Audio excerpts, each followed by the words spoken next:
And we'll start with the bracha. Should be here. Okay. Baruch Eloheinu melech haolam asher v'shanu v'divrei Torah. Amen. Amen. Okay. So first of all, just an opening note that we are dedicating today's lesson to the memory of Merle's husband.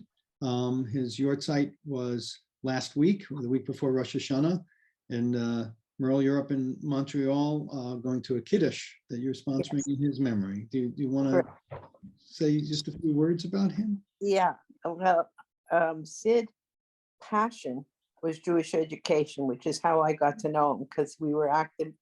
He sort of mentored me all along in my job and in my work at the school. And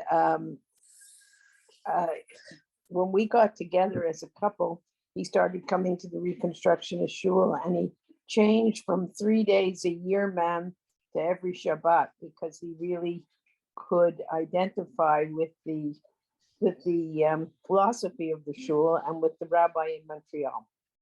So that's why I chose to memorialize him at the shul in Montreal, because it's where we found a home.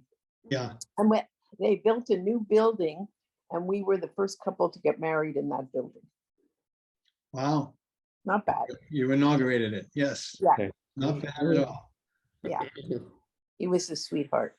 And he called me Madela. That's wonderful. Yeah. Lovely. Thank you for sharing his memory. So here's our opening question.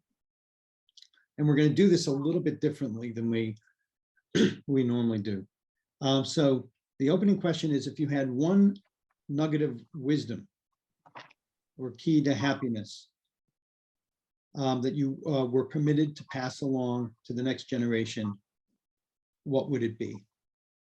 And so the way we're going to do it, because I'm sure you're going to want a little bit of time to think about it, is let's go off camera. Take like 2 or 3 minutes to think about it. Type it into the chat, tee it up, but don't send it out. And then when we come back together after a few minutes, we'll hit send, and then we'll see what we come up with. All right. All right. So feel free to go off camera if you want to just kind of go into that kind of inner silent space while you think. Would anybody like some more time? Oh. Okay, we're all good to go. Everybody hit send. See what we get. All right. I'm looking at our compilation here. It's similar.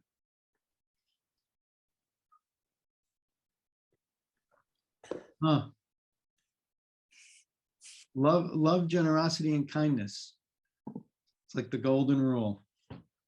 All right. I appreciate the convergence in that. So it must be true. Okay. So as I usually do, we talk a little bit about liturgical time, and sometimes it's obscure. Today it's not, right? We're in the Aseret Yemei Tshuva, the 10 days marked from Rosh Hashanah to Yom Kippur. Kol Nidre is just in 3 days. And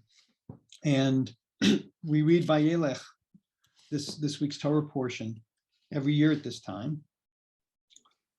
This Shabbat is Shabbat Shuvah.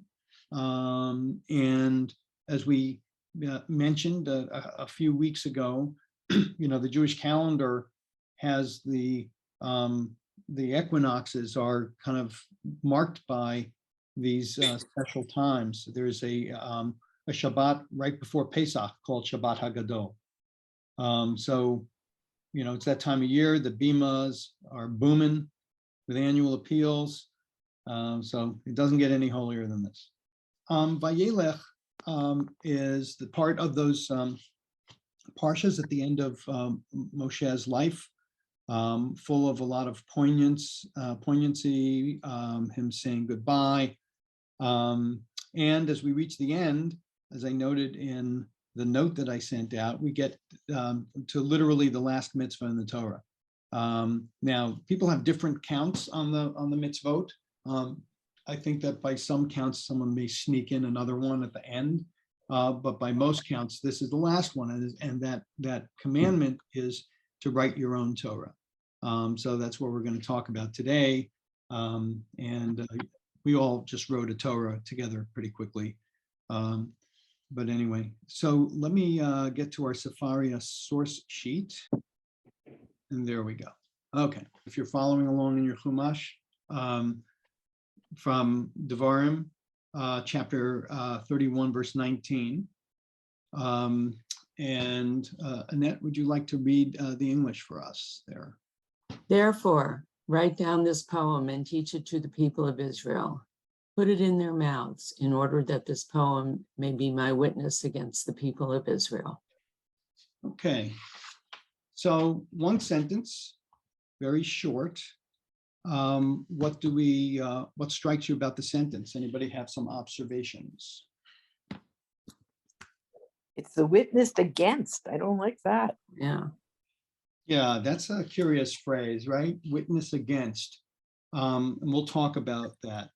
I appreciate that observation. That's a good one. What else do you see? But yes, go ahead, Annette. I don't think there are many places in the Torah where people are instructed to write something down. Right. That's interesting. That's probably true. I mean, I know of one other instance that we read a little while ago, but there are at least probably not a lot of them. The law of the king that we did about a month ago, the king is commanded to write the king's own Torah scroll. But yeah, there's not a lot. So it's notable. And I would also say that it's notable that there's a command to write it down, and trying to figure out what that means. So thank you, Annette. That's good observation. Anyone else? This poem, so it said twice, it says this poem, but I can't tell from the context what this is. What poem is being referred to? So that's a really good observation, Ken. And there are questions as to what does this poem mean? And on the word poem, if anyone knows the Hebrew, Shira. Shira. Yeah. What is that? Song. Song. Yeah, I didn't know that Shira could be translated as poem as well. Well, Claudia, I think it calls into question as to whether it's a good translation and what do we make of it. So this is one person's translation. So that's good observation. This poem, what is this? And then poem, the translation of song into poem. And what does song mean in this context? Comes in twice. My translation says song. Whose translation are you looking at, Ken? This is it's the Holy Scriptures according to the Masoretic text, a new translation, Philadelphia Jewish Publication Society of America. I don't know, my brother got it for his bar mitzvah. Okay, all right, but it's not attributable. Can I show you? Well, we're not the vision. Well, yeah, but it looks legit to me. Okay. The Torah is received by Ken's brother. Right. It's a song. Exactly. Okay. Any other thoughts, observations? Yes, Claudia. I was looking at the Hebrew to try to pin down this against. Yes. And I'm not a biblical Hebrew scholar, but I read it as in order that it will be for them, this song, to witness in the children of Israel. I don't see against, so they're doing the la'aid. I guess is where you get the against. I don't quite get it, but it seems like there might have either there's somebody knows a hell of a lot more than I do, or somebody was putting some spin in there. I don't know. What do other yeah. people think? So this is the word la'ad, doesn't that mean two? La'aid is witness. Aid. La is Aid. the, you know, La is for, Two or four? yeah. And I Yeah. think the key prepositional word, Claudia, that you were looking at is you know, be v'nei Yisrael, in In. children of Israel, not neged, which would be against, right? Or al, which can sometimes be kind of on top of against, Yeah. but it's bivnei Israel. So yes, Claudia, you're right. The Hebrew doesn't necessarily justify the translation against. Mhm. So that's a very good observation, and we should talk about that, I think. Anything else? Okay, well, I think those are all wonderful observations, and we'll start to unpack it a little bit. So I think the first thing is to just talk about what does the tradition say about this whole notion of the last commandment of the Torah being to write a Sefer Torah. So this is the source Oh. that is cited for that. Now, yes, Ken. Well, so if it's, since it's the last mitzvah, then maybe this poem relates to the first 612. I mean, this poem is like the whole Torah. Okay, write down Yeah. this. Well, I think, Ken, that's a really good interpretation, and let's just see what the rabbis have done with it. Because I think the first rabbinic source, you know, Rashi, who's often quoting prior rabbinic sources, says this song, i.e. the text, give ye ear, O ye heavens, ha'azinu, which is the last or second to last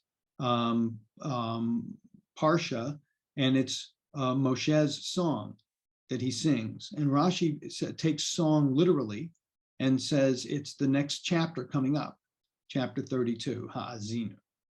Okay, but citing along with Reb Farbstein, the Gemara in Nidarim goes to this text and says, now therefore write this song for you, teach it to the children of Israel. Apparently Moses was commanded to teach Torah. The Gemara answers, the verse is referring to the song of Ha'azinu. This is Rashi's citing this. But then the Gemara asks, but the continuation of the cited verse, that this song may be a witness for me among the children of Israel, indicates that the reference is to the entire Torah in which all the mitzvot are written. Now, the Talmud's reasoning here is a little bit obscure, but I do think that the reference in 31:19 that something would actually be a witness indicates something grander than just ha'azinu. The phraseology they use is exactly what you said, is where all the other mitzvot are written. So your comment is a very sage one, literally and figuratively. So then more tradition, the Sefer HaMitzvot, which is a compilation of all the mitzvahs, and pardon the gendering on all of these sources, but they're old guys. That is, he commanded us that every man among us should write a Torah scroll for himself. And if he writes it with his hand, scripture accounts it to him as if he received it at Mount Sinai. But if it's impossible for him to write it, he should buy it or hire someone to write it for him. So there's this custom, right, that you pay a sofer, a scribe, to write just one letter in your name, and you get the merit of having fulfilled this mitzvah. And this is his saying, write for yourselves this song. And the language of the Gemara is, Rabbah said, even if his ancestors left him a Torah scroll, it is a commandment to write a scroll of his own, as it's stated, write for yourselves. So this is very personal action. And we'll talk about that, but for right now, these are the traditional sources. So I want to go back and ask a question, which is, when we go back to this verse, how many commandments are in fact packed into here? How many directives? And what are they? At least three. At least three. I see Claudia counting three. Nancy, do you want to tell us what 3 you see? To write down the poem, to teach it, and to put it in people's mouths. Okay, so I agree with those 3. I'm not sure that I see any others, but those are the traditional 3. And the Or HaChaim, Moroccan rabbi, 17th century. Annette, so you have read already. Ken, would you read that for us, the Or HaChaim? God commanded 3 separate commandments here: to write down the song, to teach it to the children of Israel so that they would understand it, as one has to teach any poem. 3, to place it in their mouths, that is, to teach them how to read it correctly. 4, Moses carried out all 3 instructions as the Torah recorded in verse 23. Moses wrote the song. Yeah, 2, I think you don't have to be so slavish to the 2, 3, 4, because something got wrong, I think, when I copied it. So just keep going. That's a Sorry. Mochi, Rev Mochi. Okay, he taught it to the children of Israel. Moses said in the hearing of the entire congregation the words of the song, in verse 30. He read it to them in such a way that they would know how to read it properly in the future. This is the meaning of the words. Sima bepihem. Thank you. Put Say it this in their mouths. again. Sima, what? Bepihem, peh, pihem, their mouths. In their mouth. So, yeah. thank you. So I guess let's go back to the verse. So there's 3 things going on here. And so there's writing down the poem. And if this is a commandment for everybody, and let's kind of free ourselves to not be thinking about it literally. How might we think about this concept of writing down the poem? Maybe being less enslaved to the literal meaning.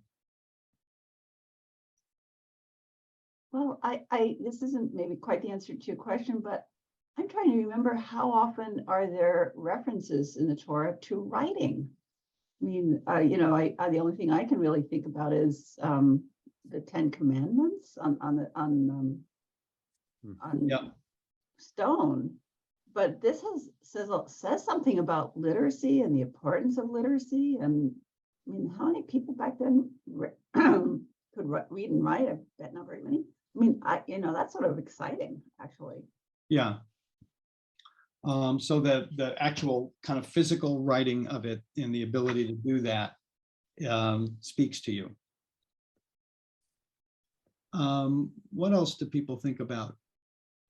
Well, possibly that, why do you write something down? You make it permanent, or that one of the results is that you make it permanent. So there's something about, and it's recallable, it's accessible later. So there's something about that idea of permanence. Yes, I like that. And something that will endure for the And can be ages. passed down from generation to generation. Yes, that's lovely too. So not just for yourself in a way, but for future generations. Anything else about writing? One thing that, yes, go ahead. But again, I was just thinking a little less literally. The usual way back then of transmitting something was oral tradition. So, Right. so this is a change from oral to maybe not a wholesale, obviously, but it's still, they aren't saying remember it, recount it to your children, like teach it to your children orally, like after the Shema, which is more oral. Yeah, This is and that's a wonderful observation, and it really calls into question, so writing, there's the temptation to think of it as scribal and as copying, and as no variation, whereas an oral Torah could be a little bit like a game of telephone, and you end up with all sorts of different interpretations. But you could also fold back to writing as to say, as we wrote something together quickly, right? I mean, it's, an ethical will is writing your own Torah in that way for anyone who's engaged in that practice or contemplated it. Or This I Believe, right? That NPR collection. So there's a sense in which writing a Torah is sort of getting in touch with your own values. Annette, you had your hand raised. Well, I was thinking that it makes it harder to change than the oral tradition does. And in this case,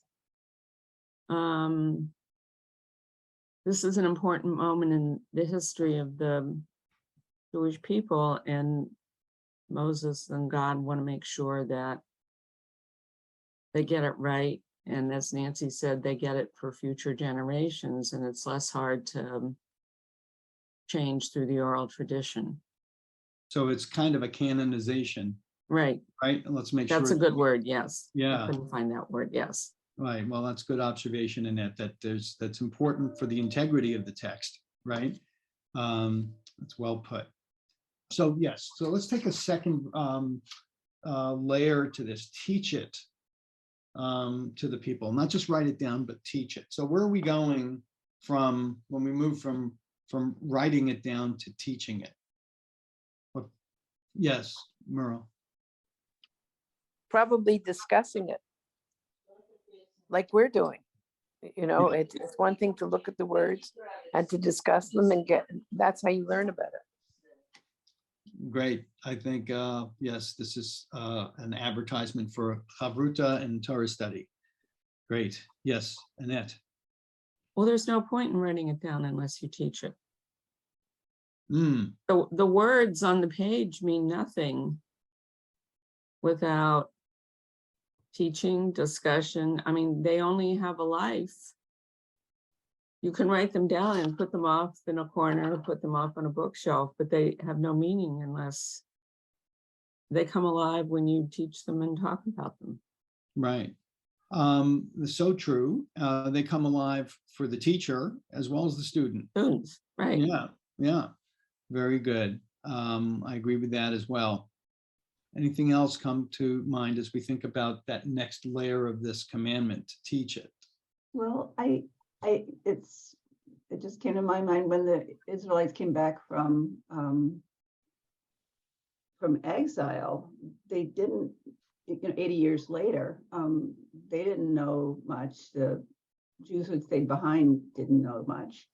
So I have a memory that one of the prophets, or not a priest, I guess it would have been a rabbi, I don't know, but at the markets, which was Monday and Thursday, which is still when we have minyan, or some of us do, that they read Torah in the marketplace so that people could learn it or hear it. And so it also knits community together, and not necessarily during work. We read during worship or during study, but this was in the market, like stop your shopping, come on over, listen a little bit, get a little Right. Torah. Okay, now go finish getting your vegetables. Right. So the teaching of it, knitting it, embodying it, working it together in community. Yeah. That's a wonderful historical reference and illustration of how the teaching can bring life to it. Thank you, Claudia. I had forgotten about that custom. Merle. Yeah, it's like for the people then, it was like hearing the civil code read out in the marketplace, because these were the rules they lived by. And I was thinking of, Russian Jewry and Cuban Jewry who were not allowed to learn anything about Judaism. It was, they'd be seriously penalized. And it's a good thing it was written down, because then they could get it when it was finally freedom. They had where to go, the source material to study it. Right. That's great. But what's interesting is, Merle, you were talking about reading the civil code, and there are certainly parts of the Torah that would be like reading the civil, but then you're also reading the creation story, and you're reading about the patriarchs, and it's such a hodgepodge for a holy document of a little bit of everything. The Talmud is even more so. But that's what I think makes it so resonant as a holy book, is how much of it is told through story. Mm-hmm. Good. Anything else about teaching before we go to the next layer? Well, wonderful observation. So the last layer is put it in their mouths. So what's that? put it in their mouths. Have those who you are teaching speak it and be able to recite it. Yeah, And be able to Pass it on transmit to it. others. and be able to transmit it, right? I think absolutely, that's, and to Annette's point, right, is to make this something that actually goes forth, and not just with the writer, but it's that last link in the chain, to make this kind of across the generations, so that, you know, even we're doing it. Yes, Ken? Yeah, well, that, I think that absolutely, and it's also a source of nourishment. Yeah. Interesting, so that use of the mouth. Yeah. Oh, I like that. Yeah. The Hebrew idiom for learning something by heart is to learn it ba'al peh. So it's kind of on your mouth, in your mouth. Wonderful. We read the Orach Chaim with regard to these 3 layers, and there's a similar sort of citation from the Talmud that talks about this. Nancy, do you want to read? Sure. Eruvin. Yes. Corby? please. Mhm. Rabbi Akiva says, from where do we derive that a person is obligated to teach his student until he learns the material and understands it? As it is stated, now therefore write this song for you and teach it to the children of Israel, put it in their mouths, that this song may be a witness for me against the children of Israel. This verse indicates that one must teach Torah to others. And from where do we derive that one must teach his students until the material is organized in their mouths? As it is stated, put it in their mouths, so that they should be capable of teaching it to others. Nice. All right. Thank you. So I want to go to this next thing about song. So we have a little bit of a complicated derivation of the mitzvah that everybody should write, because it comes from, it's using the word song, write this song, which is then interpreted to be write this Torah. But if we go back to thinking about it as a commandment to write the Torah, whatever that means, what does it mean to bring the concept of song into it? And what are the associations that you have with song that might resonate with the concept of Torah, a wisdom book across the ages? Well, I think of the Levites singing all the time, all the praises in the temple. So song is associated with praise. Also, Go ahead, Merle, you were saying song as praise. Yeah, and I'm thinking of that's how the Levites communicated. Yes. Lahavdil, as they say in Yiddish, but the Mexican drug cartel lords had songs composed for them by the people. They were popular heroes. So there's lots of that music. So yes, song as praise. Go ahead. My 2 thoughts about song are: 1, it is joyful, and 2, thinking about myself, songs are easier to remember than just memorizing words or poems. I mean, I still remember songs from my childhood. I remember rock and roll songs from my teen years, but I don't quite remember. I remember some poems from my childhood and teen years, but the songs are much easier to remember. So if you want people to remember and pass on, if you have music to go with it, it's much easier. Yes, no, absolutely. Those are great observations. It's why we have so many commercial jingles. Right. But Homer wrote songs, right? Nancy.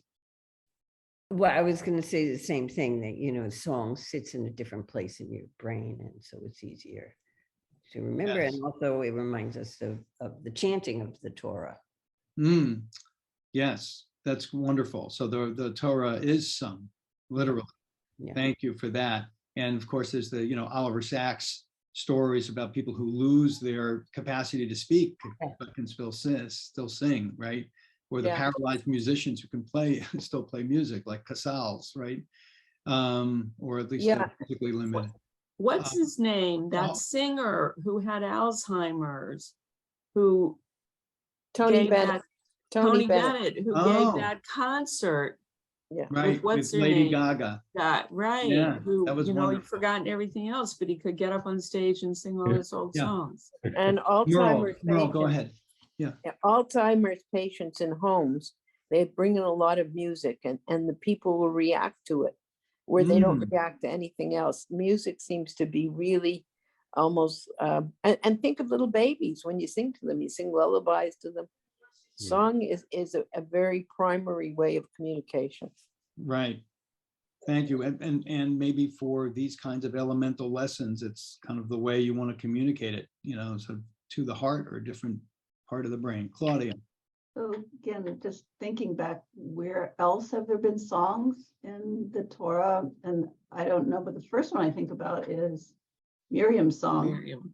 after crossing the Red Sea. Song of the Sea. Yeah. And I think there are other, I don't know if they're called songs or poems, but Hannah's poem. Yes. And I think there's others that, particularly, they're not always called songs or poems, but if you look at the Hebrew, they're written like poems rather than text. Yes. So they mark something momentous. Yes. Too. They're not, I mean, lullabies are momentous in their own way, but these are like stand up and listen, folks. Yeah. They say that the songs in the Torah are the oldest part of the Torah. Right. I mean, and they are consistent with the oral tradition, right? Because they are the ways to remember. And Claudia, you've got a really good catalog of the songs there. You're the great American, the great Tanakh catalog. I think you hit all of them. And then there are little snippets here and there. And the layout of it, which we'll discuss in a second, is I think part of the message a little bit. Anything else about song? These are wonderful. It's a wonderful, like, kaleidoscopic view of the meaning of song. Okay, so Ramban. Now write ye this song. It's called song because Israel would recite it with song and psalm. And one thing I'll just note there, that a song can be sung by multiple people, so it's very communal. And it's written in the Torah in the style of song. So this is going to the point Claudia was making. Since songs are written with interruptions, empty spaces, indicating the places of chanting. But it's also room for your own kind of contribution and your own place. So this is Ha'azinu, right? And that's the song that was being referenced in Rashi, when Rashi was saying, well, this is referring to Ha'azinu, which is the next chapter. And this is a typical way it may be laid out in a chumash.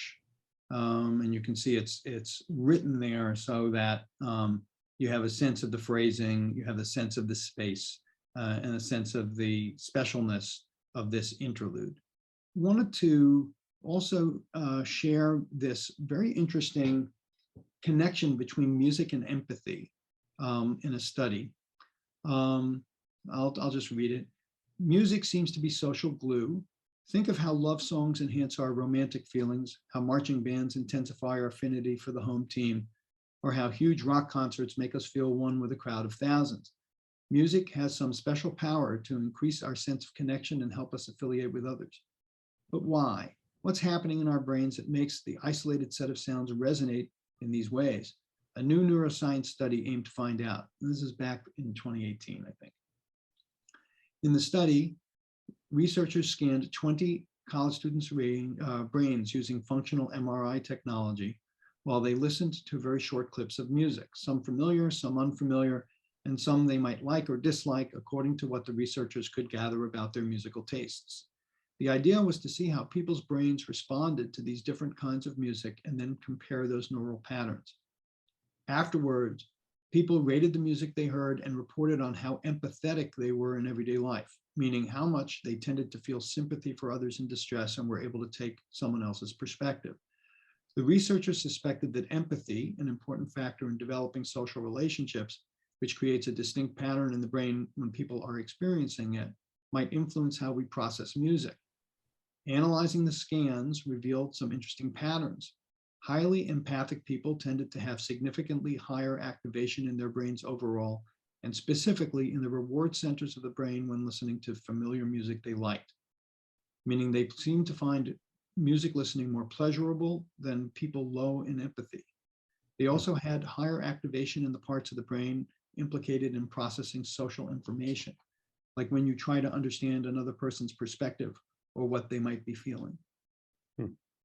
So I thought this was just That's astounding to think about in the context of a document such as the Torah, which is really about empathy. And we'll talk a little bit later about the purpose of the commandments. But I just thought this was interesting. Rich, just so I make sure I understand it. So it's saying that people who were empathic like music more than people who are low in empathy? I think that the heart of this is that, or at least based on the brain scans, if liking is measured in kind of stimulation of the brain center, that you were seeing more stimulation of the brain center by music in people who scored higher on empathy. It's the same center that's lighting up. Now, does the causation work the other way? Like if you sing more, do you become more empathic? That I don't. That's what I was thinking. I had a feeling you might be wondering that. It's a good question. Anything else before we move? I want to move on to this witness question, which was a big, interesting question. All right, so Alter, in his translation, this song will be a witness, and he has witness, I think, witness against. I should go and pull his translation to just confirm it. But here's his unpacking of this song will be a witness. And Claudia, do you want to read it? This song will be a witness. The sequence of verses from 18 to 22 are the first preface to the Song of Moses, traditionally called in Hebrew Shirat HaAzimim, after the first word of the poem. But the text, instead of proceeding, as one might have anticipated, to the lead-in line of verse 30, and then the song proper, chapter 32, will go on to two other topics first. Poetry is memorable and formally articulated in the Hebrew through semantic and syntactic parallelism between halves of the poetic line in ways that facilitate actual memorization. Thus, Moses is enjoined to put it in their mouths, that is, to make them learn it by heart. A similar idiom for memorization is attested in other ancient Semitic languages, and in post-biblical Hebrew by the idiom for by heart is ba'al peh, literally, in or on the mouth. But there's a fail-safe second measure for permanence that Moses must take. He must not rely on memorization, but must write the poem out until the last word. The textual permanence of the poem thus makes it an internal witness that will confront every generation of the people of Israel. Thank you. So I think Nancy, you were talking about making this indoor, or someone else may have made that point. But the notion, this takes the witness against, and I think makes it a little bit more, Annette, your sort of canonization point. Like this is the point at which, or the place that you can rally around, right? And in that sense, it's a witness in that it kind of endures, and it's the thing that's telling the truth, if you will, that you go back to. So I liked his unpacking of the word witness. So one thing all of these commandments call to mind is, what's the purpose of the commandments? Like, what are they doing there? And there's been a lot of commentary on that through the ages. And I thought I would share a few readings that were interesting regarding the purpose of the commandments. So here are some rabbinic sources on the reasons for the commandments. And there's this book, a source book for the 613 commandments, Mitzvot, a source book. So four different reasons he cites that come out of the rabbinic tradition, because there's more in the Torah.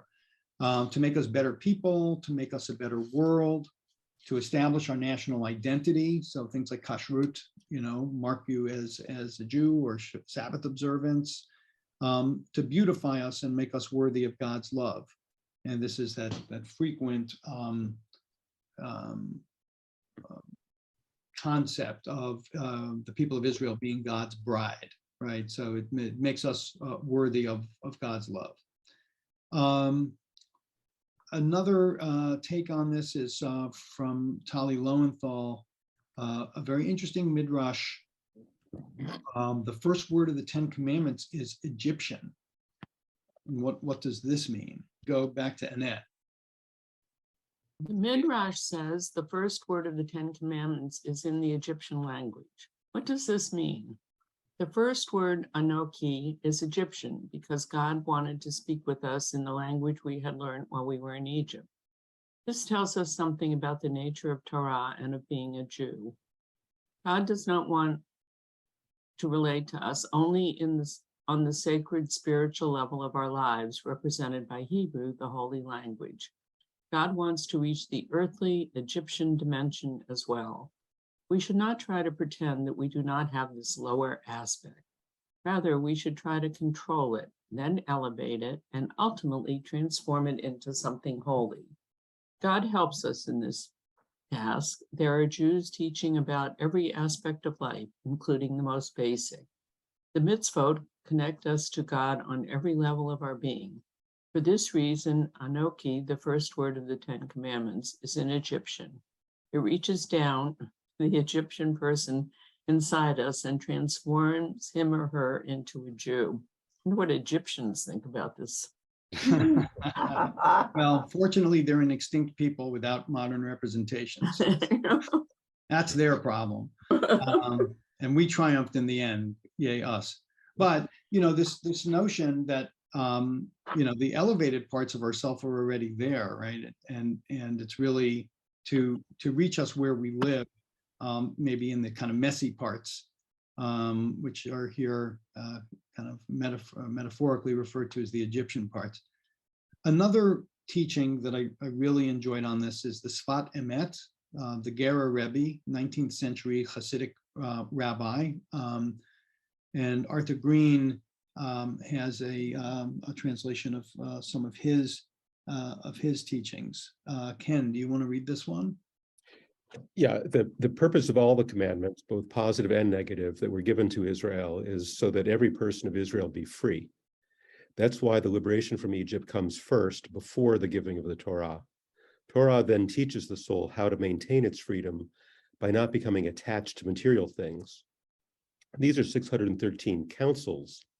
Every mitzvah in which the liberation from Egypt is mentioned is to tell us yet again that by means of this mitzvah, one may cling to freedom. In the commandments regarding the gifts of the poor of leftover gleanings, the corners of the fields and forgotten sheaves, the Torah says, remember that you were a slave, Deuteronomy 24:22. In this way, your food will have no waste, and you will not become overly attached to wealth.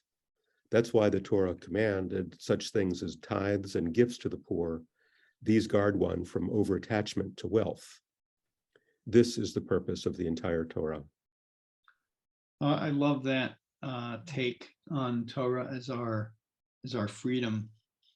And one more reading from Rabbi Sacks, who always speaks so eloquently and poetically on these things. Claudia, do you want to read that one? The 613th command to make the Torah new in every generation symbolizes the fact that though the Torah was given once, it must be received many times, as each of us, through our study and practice, strives to recapture the pristine voice heard at Mount Sinai. That requires emotion, not just intellect. It means treating Torah not just as words read, but also as a melody sung. The Torah is God's libretto, and we, the Jewish people, are his choir. the performers of his choral symphony. And though when Jews speak, they often argue, when they sing in harmony, as the Israelites did at the Red Sea, because music is the language of the soul. And at the level of the soul, Jews enter the unity of the divine, which transcends the oppositions of lower worlds. The Torah is God's song, and we collectively are its singers. Wow. Isn't that beautiful? Pretty Oh my cool. God. That's Thank amazing. you. Thank you for sharing that, Richard. Woo. That's so poetic. Yeah. Beautiful. Rabbi Sacks is just an amazing commentator. He really is. Just such depth to his commentary. The other thing that he's just so good at is tying the Torah to modern leadership and the issues faced by modern societies. But that's a very, very poetic thing, certainly. So I don't know if anyone has any additional thoughts before I close this out on writing your own Torah or song. But basically, as we embark on a new year, I'm wishing everybody would have a sweet one, that we be blessed for a life enriched with Torah, learning, distilling new lessons from the words that we've read before and applying them to our lives. So Shabbat Shalom and Yeah. Shabbat Shalom. Shabbat Shalom. Thank you, Rich. Thank you, It was Rich. great. Yeah. This was, yeah. I loved hearing your comments. A lot of wisdom in this group. Thank you. Okay. Thank you, Shabbat Rich. shalom. Okay, over Bye-bye. now. All right, bye-bye. Bye. Safe travels, Merle. All right.